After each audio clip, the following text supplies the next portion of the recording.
So భయ ఇది నిన్న జరిగిన ఈ బెట్టింగ్ యాప్ ఎఫ్ఐఆర్ అయితే అయింది కదా, దాంట్లో కొంతమంది మా బిగ్ బాస్ నా బ్యాచ్ మేట్స్ కూడా కొంతమంది ఉన్నారు, లైక్ విష్ణుప్రియ, టేస్టీ తేజ వీళ్ళు. సో నిన్న రాత్రి దాంతో వాళ్ళతో డిస్కస్ చేయడం జరిగింది. ఉన్నారు కదా కొంతమంది, బట్ నా ఫ్యాన్స్ అయితే నా ఫ్రెండ్స్ అయితే వీళ్ళు కదా, నా బ్యాచ్ మేట్స్ వీళ్ళు, డైరెక్ట్ బ్యాచ్ మేట్స్. నేను నిన్న జరగగానే వెంటనే వాళ్ళకి ఫోన్ చేసి ఏంటి పరిస్థితి అంటే వాళ్ళకి కనీసం తెలియదు, విష్ణుప్రియకి అయితే కనీసం ఎఫ్ఐఆర్ అంటే ఏంటో కూడా తెలియదు, అది తన పరిస్థితి. సో ఇది ఎప్పుడో 1.5 year క్రితం ఎప్పుడో చేశారు, అవి పెట్టుకొని ఇప్పుడు దాని మీద ఎవరో కావాలని కేసు పెట్టడానికి ట్రై చేస్తున్నారు అన్నట్టుగా వాళ్ళు అభిప్రాయపడ్డారు. బట్ వాట్ ఎవర్ ఎప్పుడు చేసినా చేసిందే, బట్ వాళ్ళందరూ కూడా వీడియోలు అయితే చేశారు. ఈ బెట్టింగ్ యాప్స్ ఇంకా పొరపాటున ఎవరు చేయకండి అని చెప్పి ఒక అవేర్నెస్ వీడియోలు క్రియేట్ చేస్తున్నారు. కాకపోతే వాళ్ళకైతే అంటే ఇన్ఫార్మ్ అయితే చేసాము, వచ్చి తీసుకోవాలి 41 లేకపోతే నోటీస్ ఏమి ఉంటాయి కదా, అవి తీసుకోవడం అనేది ఉంటుంది. కాకపోతే వాళ్ళకి ఫస్ట్ టైం జీవితంలో ఇటువంటి ఎక్స్పీరియన్స్, ఎప్పుడు వాళ్ళ మీద ఎటువంటి కేసు లేదు జీవితంలో, అందుకని వాళ్ళు కొంచెం భయపడున్నారు. కొంచెం టైం అడిగి అది రిప్రజెంటేషన్ ఇచ్చేసి వచ్చాను.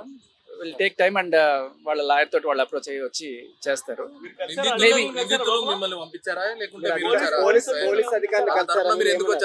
నేను అందరి తరపు నుంచి కదండి, టేస్టీ తేజ అండ్ విష్ణుప్రియ వీళ్ళిద్దరికి అడ్వకేట్ ఉంటారు కదా, నేను మాట్లాడాను, శోభన్ గారితో మాట్లాడాను, టైం అడిగాను.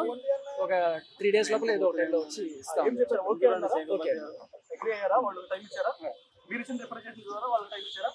3 days లోపల అంటే ఇంకా చాలా మంది తెలియాల్సి కూడా ఉన్నది, అందరు ఈ నంబర్స్ రావాలి. దాంట్లో 12 మంది పెట్టారు కదా, 12 మంది తెలుసుకోవాల్సి ఉంది. సో వీళ్ళ విషయానికి అయితే చాలా వరకు వీళ్ళకి ఎలా ఉంటుందంటే, బిగ్ బాస్లో ఒకసారి బిగ్ బాస్ నుంచి బయటకు వచ్చిన తర్వాత, లేకపోతే వీళ్ళు ఆల్రెడీ కొంత సెలబ్రిటీ ఫేమ్ ఉంది కదా, ఈ బ్రాండ్ ఎండోర్స్మెంట్స్ కోసం చాలాసార్లు చాలా మంది అప్రోచ్ అవుతుంటారు. అప్రోచ్ అయినప్పుడు సరే కుక్కర్ యాడ్ చేయండి, మిక్సీ యాడ్ చేయండి ఇలా వస్తుంటే, అదే టైంలో కొంతమంది ఈ బెట్టింగ్ యాప్స్కి సంబంధించి అప్రోచ్ అయి ఉంటారు. అయితే వీళ్ళకి ఏది లీగల్ ఏది ఇల్లీగల్ అనేది కూడా తెలియదు. వాళ్ళు చెప్పేటప్పుడు ఏం చెప్తారంటే లీగల్ మేడం, చేసేయచ్చు మేడం, తప్పలేదు మేడం అన్నట్టుగా చెప్పేస్తారు. వాళ్ళు కూడా సరిగ్గా చూసుకోకపోవడం వల్ల చేసిన ఒకటో మేబీ 1.5 year బ్యాక్ ఏదో ఒకటో అరో చేసినట్టున్నారు, దానికి సంబంధించి పెట్టినట్టున్నారు.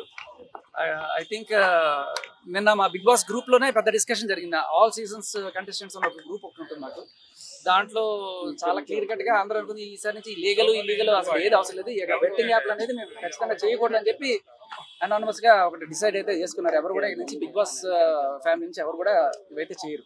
ఈ బెట్టింగ్ యాప్స్ ప్రమోట్ చేయడం వల్ల చాలా మంది బెట్టింగ్ పెట్టి ప్రాణాలు కోల్పోయారు, సూసైడ్ చేసుకున్నారు. ఈ అంశం వాళ్ళ దృష్టిలో ఉందా, ఇలా జరిగింది అనేది ఇప్పుడు ఎవరైతే ప్రమోట్ చేశారో వాళ్ళ నాలెడ్జ్ లో ఉందా? తెలియదు. సో తెలుసుకున్న తర్వాత ఎవరైతే ఇటువంటి చేయడానికి ముందుకు రావట్లేదు. అదే చెప్తున్నా కదా, కంప్లీట్ గా అసలు ఎప్పుడు ఇటువంటివి చేయొద్దు, లీగల్ అయినా సరే. ఇప్పుడు కొన్ని ఉంటాయి, లైక్ వరీ మ్యాచ్ అని, లేకపోతే మనకి మెట్రో మీద కూడా కనబడుతుంటాయి ఈ డ్రీమ్ 11 ఇవన్నీ కూడా కనబడుతుంటాయి. అంటే ఇప్పుడు లీగల్ గా చేసి చచ్చిపోతే పర్లేదా, ఇల్లీగల్ గా చేసి చచ్చిపోతే ఒక రకం, అలాగే అదైనా ప్రాణమే కదా. అందుకని వీ డిసైడెడ్ లీగల్ అయినా ఇల్లీగల్ అయినా ఇంకా బెట్టింగ్ యాప్స్ అనేది చేయొద్దు అనేది. సోషల్ మీడియా ఇన్ఫ్లుయెన్స్ డబ్బులు సేవ్ చేయడానికి సిద్ధమని బయట టాక్ నడుస్తుంది. ఇల్లీగల్ గా ప్రచారానికి చాలా మంది, అంటే అందరికి ఈ లీగల్ ఎలిమెంట్స్ మీద అవగాహన కల్పించాల్సిన బాధ్యత ప్రభుత్వానికి, మీడియాది కూడా ఉంటుంది. సో తెలుసో తెలియక కొంతమంది ఇట్లా తప్పు, బట్ తెలిసి రెండోసారి మూడోసారి చేస్తున్నారంటే that is something else to look on. అంటే విష్ణుప్రియ కావచ్చు, టేస్టీ తేజ గురించి మీరు వచ్చారు కదా, వాళ్ళు ఏం చెప్తున్నారు ఈ ఎపిసోడ్ గురించి? ఎప్పుడో 1.5 year తీసుకొని ఇలాంటి ప్రమోటింగ్ చేశారు, అది తెలియదు తీసుకున్నారు. అంటే ఇప్పుడు ఓన్లీ డబ్బులు తీసుకునేనా, లేకపోతే ఇప్పుడు ఎవరి దగ్గర నుంచి వాళ్ళకి ఎవరైతే అమౌంట్ పోగొట్టుకున్నారో వాళ్ళ దగ్గర నుంచి ఏమైనా పర్సెంటేజ్ వీళ్ళకి వచ్చి వీళ్ళు కావాలని చేస్తున్నారు? అస్సలు ఐడియా లేదు. అసలు ఆ వీడియో ఏదో కూడా నేను అడిగాను, అంటే అసలు ఏం గుర్తులేదు భయ్ అన్నారు. ఎప్పుడో 1.5 year బ్యాక్ ఏదో, అది కూడా మేబీ లీగల్ యాప్ అనే అనుకుంటాను. మనకి ఎఫ్ఐఆర్ లో కూడా మెన్షన్ చేయలేదు అది ఏ వెబ్సైట్ మీద ప్రమోట్ చేశారు అనేది ఎఫ్ఐఆర్ లో కూడా లేదు. సో చూస్తున్నాం కదా, బెట్టింగ్ యాప్స్ ప్రమోషన్ చేసే వాళ్ళని అయితే ఒక్కొక్కరిని ఏర్పారేస్తున్నారని చెప్పొచ్చు. అంటే ఒక్కొక్కరి మీద అయితే కేసులు అయితే నమోదు అవుతున్నాయి. అయితే ఇదే క్రమంలో ఈరోజు విష్ణుప్రియ, టేస్టీ తేజ మీద కూడా నమోదైతే అవ్వడం జరిగింది. వాళ్ళకు కూడా నోటీసులు అయితే ఇవ్వడం జరిగింది. అయితే వాళ్ళకి మద్దతుగా అయితే శేఖర్ భాష బిగ్ బాస్ కంటెస్టెంట్ అని చెప్పొచ్చు. అదేవిధంగా రాస్తారుణ్ లావణ్య కేసులో శేఖర్ భాష అయితే చాలా హైలైట్ అయ్యాడు. శేఖర్ భాష అయితే వీళ్ళిద్దరికి సపోర్టివ్గా పంజాగుట్ట పోలీస్ స్టేషన్కి అయితే రావడం జరిగింది. వాళ్ళిద్దరి కేసు పంజాగుట్ట పోలీస్ స్టేషన్లో అయితే అంటే నోటీసులు అయితే ఇవ్వడం జరిగింది పంజాగుట్ట పోలీస్ స్టేషన్ నుంచి.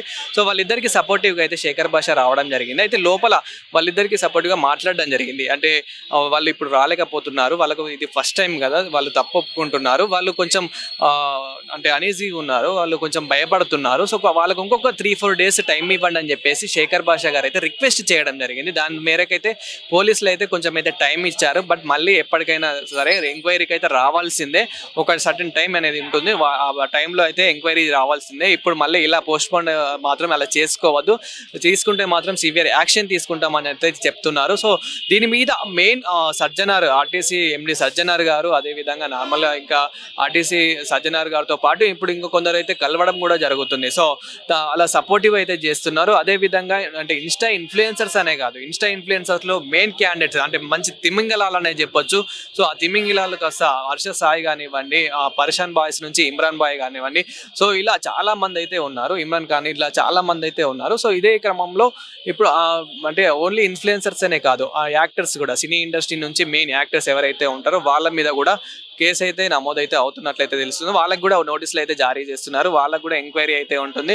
సో వాళ్ళ మీద కూడా సివియర్ యాక్షన్ అయితే తీసుకోబోతున్నట్లయితే తెలుస్తుంది. సో సజ్జనర్గా అయితే ఇదైతే ఒక మంచి పద్ధతి అంటే మంచి పని చేస్తున్నారు అన్నట్లయితే చాలా మంది అయితే అభినందిస్తున్నారు. అదేవిధంగా సజ్జనర్ గారికి అయితే చాలా సపోర్టివ్ కూడా చేస్తున్నారు. ఎందుకంటే ఇప్పటి వరకు ఈ బెట్టింగ్ యాప్స్ ప్రమోషన్ చేసే వాళ్ళు మీద ఎవరు కూడా యాక్షన్స్ తీసుకోలేరు. అంటే ప్లే స్టోర్లో మనకి పర్మిషన్ ఇవ్వనప్పటికీ కూడా వీళ్ళు ఇంకా ఏదైనా నార్మల్ గా మనకి ఇంకా చాలా లింక్స్ అనేది ఉంటుంది, లైక్ క్రోమ్ లో ఎన్నో లింక్స్ అనేవి ఉంటాయి, టెలిగ్రామ్ కి, ఇలాంటివి దీనికి పర్మిషన్స్ అనేటివి ఉండవు. సో సాఫ్ట్వేర్ ద్వారా వీళ్ళకి తెలియకుండా ఇప్పుడు ఎవరైతే నార్మల్ గా జాబ్స్ లేని వాళ్ళు ఉంటారో, ఇంకా ఇంట్లో డిప్రెషన్ గా ఉంటారో, ఎవరు నేను ఈజీగా సంపాదించుకునే వాళ్ళు ఉంటారో అనుకునే వాళ్ళు ఎవరైతే ఉంటారో, సో వాళ్ళు ఇలాంటి వాటికి చాలా అట్రాక్టివ్ అయిపోయి ఇంకా చెప్పేది కూడా మంచి మంచి సెలబ్రిటీస్ చెప్తున్నారు కదా, నేను ఫాలో అయ్యే వాళ్ళు కూడా ఫాలో అయ్యే వాళ్ళే చెప్తున్నారు కదా అని చెప్పేసి వీళ్ళు ఆడడం మొదలు పెడతారు. ఫస్ట్ 1000తో స్టార్ట్ పెడతారు, తర్వాత 5000, 50,000, 1,00,000, కోటి.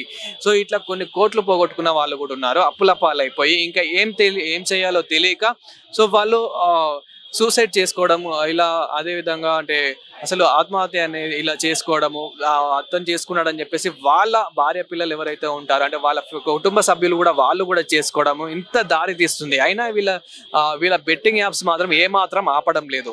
సో ఇలా జరుగుతుంది. అందుకే దీనికి సజ్జనార్ గారు అయితే సివియర్గా అయితే యాక్షన్ తీసుకున్నారు. సో ప్రజెంట్ ఈ రోజు అయితే పంజాగుట్ట పోలీస్ స్టేషన్కి యాంకర్ విష్ణుప్రియ అదేవిధంగా Bigg Boss contestant Tasty Teja అయితే రావాల్సి ఉంది. బట్ వాళ్ళైతే రిక్వెస్ట్ అని చెప్పేసి ఒక శేఖర్ భాషను అయితే పంపించడం జరిగింది. సో శేఖర్ భాష రిక్వెస్ట్ చేయడం మేరకు పోలీసులు అయితే ఇప్పటికైతే పర్మిషన్ అయితే ఇచ్చారు.